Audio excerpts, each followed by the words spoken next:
Hello and welcome back to the channel. My name is Krashy, and today we're going to be doing a discussion video talking about some of the attackers in the game. Now, more specifically, I want to talk about strong laning attackers, or, quote unquote, and I might put this on the screen, mages. Now, let me explain this. This is kind of a MOBA term that some of y'all playing Pokemon Unite might not understand, but essentially, attackers for this game is a blanket term. It just kind of covers everything that's range damage, more or less. Well, ranged attackers, that is.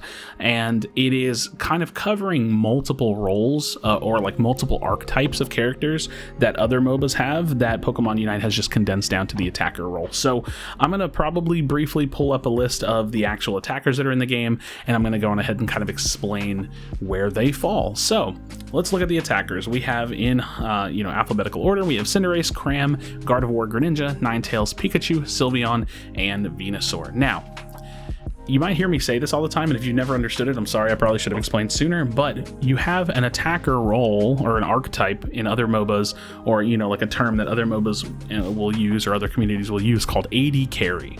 That stands for attack damage carry. A carry is just someone that does a lot of damage and like carries the game. That's what an attacker is essentially. And AD stands for attack damage. So this game currently, and it mostly leans into auto attackers. This game currently has two AD carries, that being Cinderace and Greninja.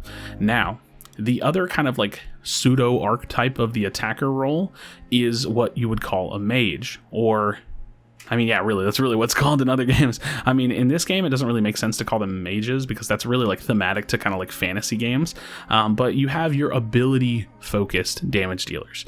The ability-focused damage dealers in this game are basically every other attacker. Cramorant, very ability-focused. Gardevoir, ability-focused. Ninetales is kind of hybrid, but is mostly like SP ability-focused. Pikachu, very much so a mage, ability-focused. Sylveon, very mobile, which is a little unique to a mage kind of a role, but still very ability-focused. And Venusaur. Venusaur is really unique, but it's definitely not an AD carry because you're not really doing your damage through like auto-attacking. You're running in and doing all kinds of stuff, especially the Solar Beam build, very, very much so a mage. So Cram, Gardevoir, Ninetales, Pikachu, Sylveon, and Venusaur. So now we have the kind of two archetypes of attackers split out. This game does a really good job of just kind of like condensing it all down in like an easy, digestible way, but I do think it's important to know. So today, I'm talking specifically about the power creep of laning mages. And really, I think this is mostly aimed at Cramorant and Ninetales, because previously, like in the meta, like early on meta of this game, Cram and Ninetales were like the potential A and S tier like laners. Like they were the best. I don't know if they were ever considered a S tier, but you get my point. They were the best. Cram Snorlax lane, Wiggly Ninetales. These lanes were incredibly strong and some of the best lanes. And what we're kind of experiencing now is the power creep of these characters. Now, power creep is, I'm actually going to look it up. Let's look up what the definition of power creep is, if I could find a definition. So this is about League of Legends, I think.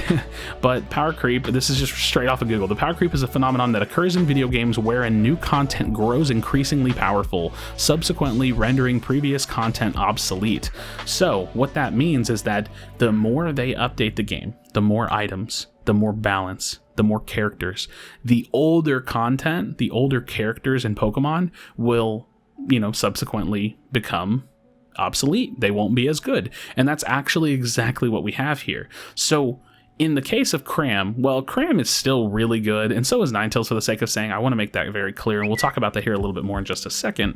But Cramorant is incredibly strong in the early laning phase, so is Ninetales for securing farm. The problem is Cram actually got nerfed, and they nerfed his ultimate damage, and I'm not a fan of that change, nor was I a fan of that change. It never really made sense to me. As for Ninetales, Ninetales truly is living in power creep, because there were no changes negatively to Ninetales. Ninetales just doesn't get played as much anymore. Now, as for characters like Pikachu, Pikachu is actually kind of keeping up with the meta. In my opinion, I actually think that Pikachu is currently better than Ninetales and Cram in certain instances because the character has received buffs and has actually been doing really, really well.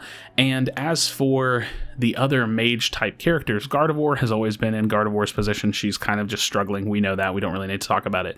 Some of the power creep that happened came with Sylveon and buffs to Venusaur. That's really a lot of where I think this discussion lies and what we're talking about here, because, you know, when Sylveon came out, obviously was incredibly overpowered and they tuned her down, but she's still, you know, very, very strong with Hyper Voice, can lane really, really well, power spikes at level 8 with the ultimate. Like, there is a lot going on with that character. As for Venusaur, even with a round of nerfs, Venusaur still Petal Dance build, Solar Beam build, honestly, however you want to play this character, incredibly strong, has a really strong ultimate, and is a very, very reliable laner. So when it comes to talking about these, you know, Pokemon that are mages or, you know, ability focused Pokemon, you know, I want to kind of show and talk about the whole notion of power creep. You know, Cramorant and Ninetales, two characters that I think are incredibly consistent and they're strong characters. They just sit at like the top of B tier in my opinion right now. I think that Pikachu might have slid into the bottom of A tier, although that's, you know, a little bit nuance. It doesn't really matter that much. But my opinion is that I think that Cram and Ninetales actually just need ult buffs. I've been thinking about it a little bit. I think that Ninetales, I'm not exactly sure what the ult buff should be. I don't want to try to get too crazy because her ultimate is like, it's decent, but it just feels like in the late game, it's like not impactful like almost at all. And as for Cram, you know, Cram is just, he just gets completely overpowered, even when ulting. It's really unfortunate. Sylveon doesn't have the greatest ult in the world, but Sylveon brings a lot of mobility and damage. Venusaur has a pretty solid ultimate with lots of ability damage. And Pikachu has a really, really good ultimate, in my opinion, and brings a lot of damage. So you can kind of see in the way of how these characters have been power crept. Again, as for Gardevoir, she's kind of in a unique position because Gardevoir is actually incredibly strong. She's just so weak early game that she can't really keep up with a lot of the characters in the game. You can't really lane it, you can't really jungle it because there's just better options. And so Gardevoir's got her own little issue going on. But all things considered, I'd say Gardevoir's late game is incredibly strong.